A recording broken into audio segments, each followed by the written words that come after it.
ሴቶች በብዙ መልኩ የተጎዱ ናቸው። በተለይም በዝቅተኛ ኑሮ ደረጃ ላይ የሚኖሩ ሴቶች ኑሮም ይጎዳቸዋል። ከዛ ጋር ተያይዞ ከልጅ ጋር አብሮ መኖር ልጅ ማሳደግም ይከብዳልና በእነዚህ በተደራረቡ ኃላፊነት ላይ የኢኮኖሚ ሁኔታ ዝቅ ሲል ጉዳታቸው ያመዝናል።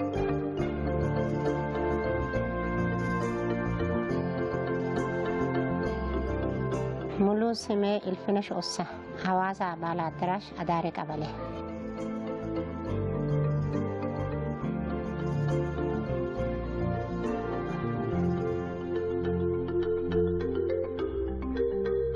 ቀድሞ ከሰው በታች ነበርኩኝ። በታች ስልክ መጨረሻ በታች ነበርኩኝ። በጣም ራቢ የተቀጣው ሰው ነበርኩኝ። በጣም ችግር የተቀጣው ሰው ነበርኩኝ።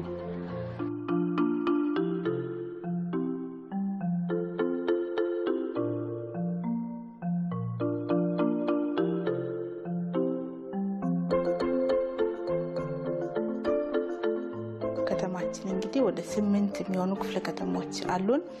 ከዛ ውስጥ ባህል አዳራሽ የሚባለው ክፍለ ከተማ አንዱ ነው ከ8ቱና እዛ ክፍለ ከተማ ላይ ነው ያገኘዋቸው። በጣም አስቸጋሪ ሁኔታ ላይ ነበሩ።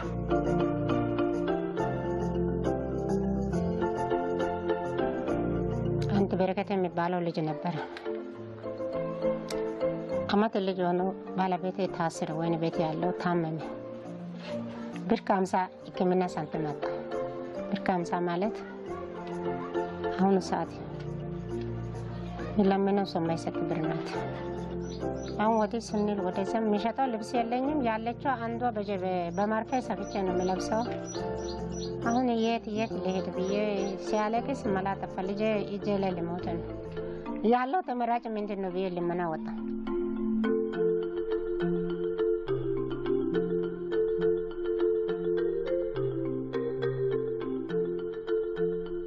ሴቶች በባህሪያቸው ምንድነው እኔ ተጎድቼ ልጄ ይለፍለት ወይንም በልቶ ይደርልኝ አይነት አመለካከት ያው የእናትነት ስሜት በብዙ መልኩ ስለሚያጠቃን ያም በተፈጥሮ የሚያገኘነው እድል ስለሆነ በእንደዚህ አይነት ሁኔታ ልጆችን ለማሳደግ ሲሉ ዋጋ ይከፍላሉ፣ ይጎዳሉ።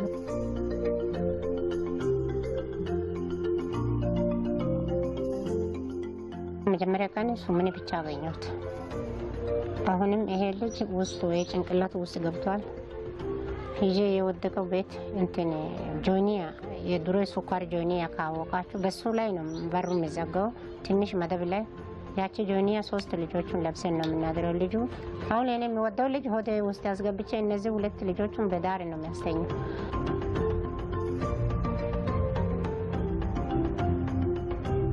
ሁለተኛ ቀን አሁንም ሄጄ ስለምን አንዷ ሄደች በብስክሌት ሄደችና መጣች።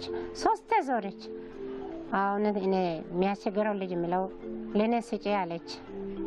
እኔ ከነሱ ጋር ሞታለሁ እንጂ ልጅ አልሰጥም አልኩኝ። ጠየቀች፣ ለምነች፣ ከለከልኩኝ። ሄዳ 25 ኪሎ በቆሎ 100 ብር ብርድ ልብስ አንሶላ በፈረስ ጋሪ ጭና መጣችና ልጆችን እኔን ጭና መጣች።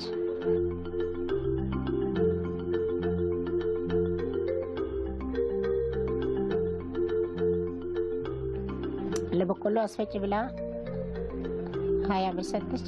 100 ብር ለብቻ አስቀመጭ ብላ ሰጠች።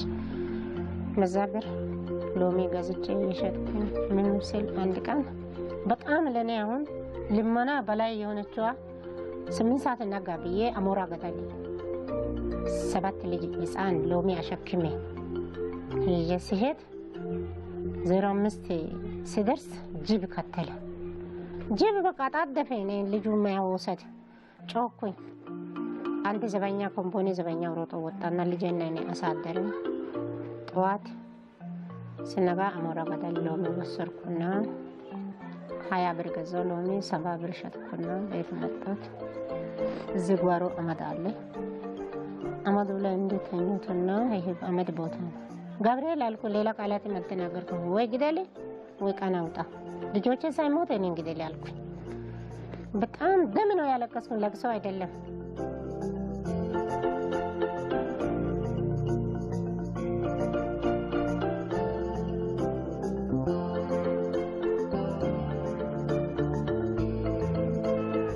2001 ላይ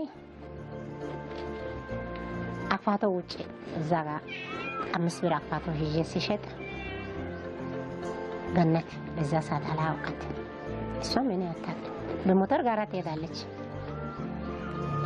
አፋቶ ይዤ ቁጭ ብዬ ሽንትም አለ ምንም ቆሻሻ አለ ጠርቄ በዛ ጎን ላይ ቁጭ ስል በሞተር ጋር ትሄዳለች። እቺ በዛ ሰዓት በጣም ልጅ ናት።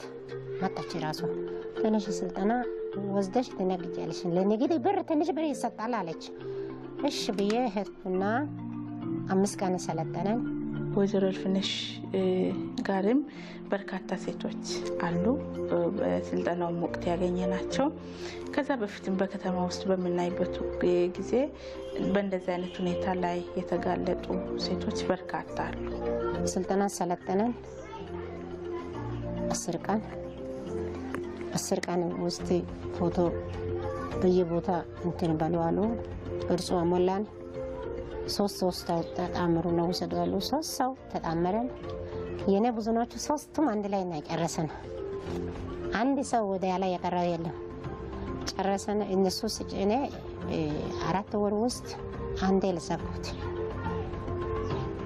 ለዘጉት እኮ በደረሰ ማለት ላይ 2 ኩንታል ጤፍ ገዛሁትና ከዛ አስቀመጥኩና ከዛ ጤፉን ትርፉ ነው ዋና እንደ ግዢ ሂሳብ 350 ሂሳብ ባንክ ጨምረ ከዛ አውጥቼ እነሱን ዘጋሁት። በዛ ነው እነሱ አሁን ይሄ ሽልማት ሁሉም ያደረሱት ኦሞ ናቸው። ኦሞና የልጆች ሴቶች ጉዳይ ማህበር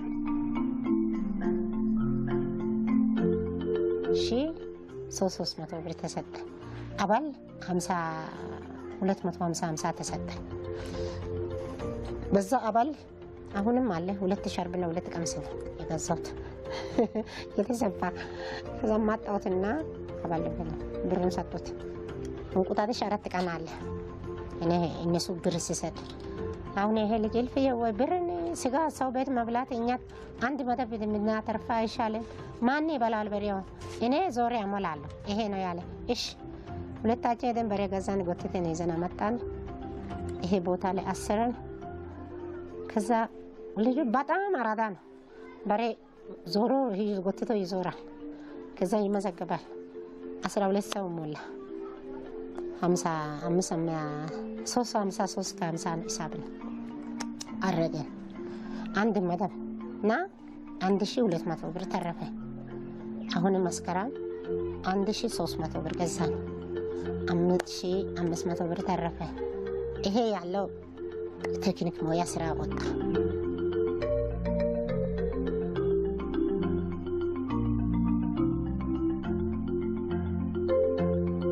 አንዳንድ ሰው ያስቸግራል በባህሪው ልመናን ከለመደ ጠባቅነትን ከለመደ አይመለስም።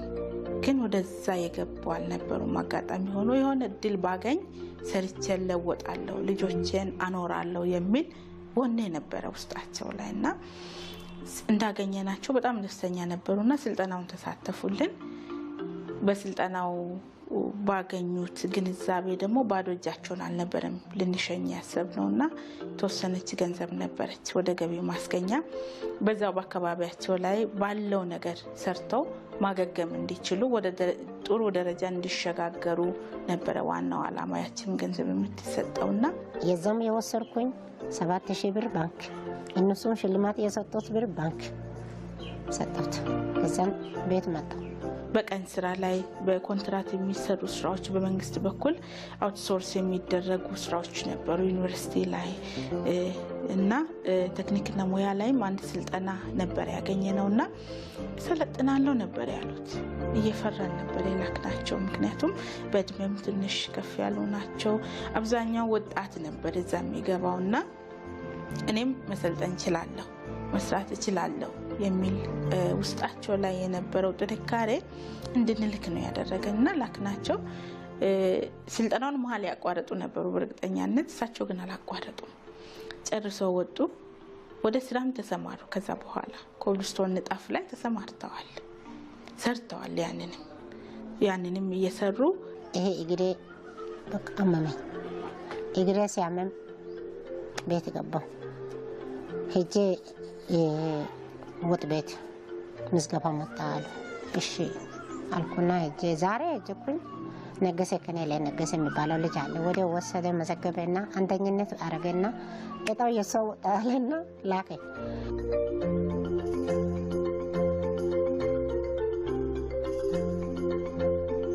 በረከት አሁን ሰጠኝ።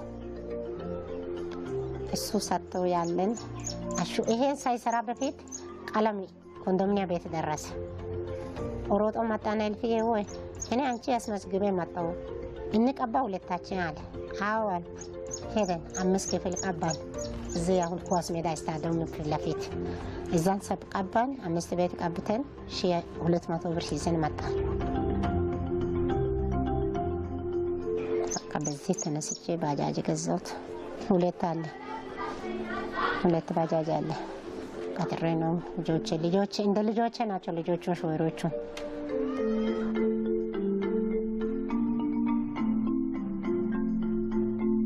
ልጆቼን አሁን እነዚህ 2 ልጆቼ ግለሰብ ዘንድሮ ነው እምቢ ብሎ ግለሰብ አልማርም ብሎ 2ቱን እምቢ ያለው እንጂ ግለሰብ 300 ብር ከፍዬ ነው የሚያስተምረው 2ቱን። ቤተሰብ ይዤ 9 ቤተሰብ ነው ከኔ ጭምር 10 ቤተሰብ ነው ይዤ 2 ሰራተኛ 1800 ብር ነው የምከፍለው። አሁን አንዷ እረፍት ወጣች፣ ነገ ትገባለች።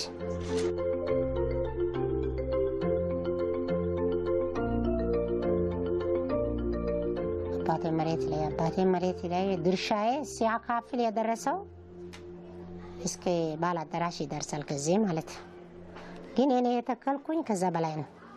ራሴ በራሴ ነው የተከልኩኝ። ወንዝ አለ፣ ወንዝ ዳር ሰው እኔ መኮትኮቻ ሲይዝ ጠቅላላ አካባቢ ጠቅላላ ተነስቶ ነው ከኔ ጋር የተከሉት። እኔ ይዤ መጀመሪያ ዘርቼ ከሄድኩኝ በሁለተኛ ዓመት ሲሄድ ባረዛፉ ትልቅ ሆኗል። ከመሬት እንዲህ ሆኗል።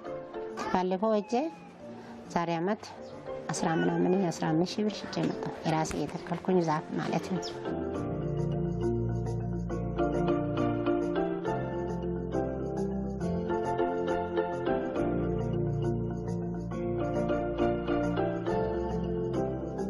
ከብት 12 አለ።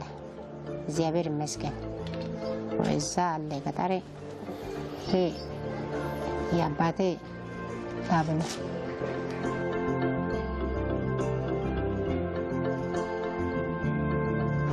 እንግዲህ በየሽሮ ቁርስ ጠዋት ቁርስ ዜና ይሄዳል።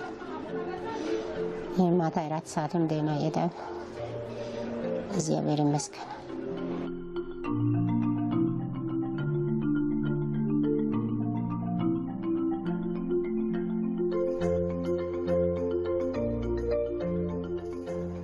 ትልቅ ነው ራው የሚመጣው አመት ትልቅ ደረጃ ያለው ነው እናንተ የምትመጡት። ለዛም በምስጋና ጠራለሁ።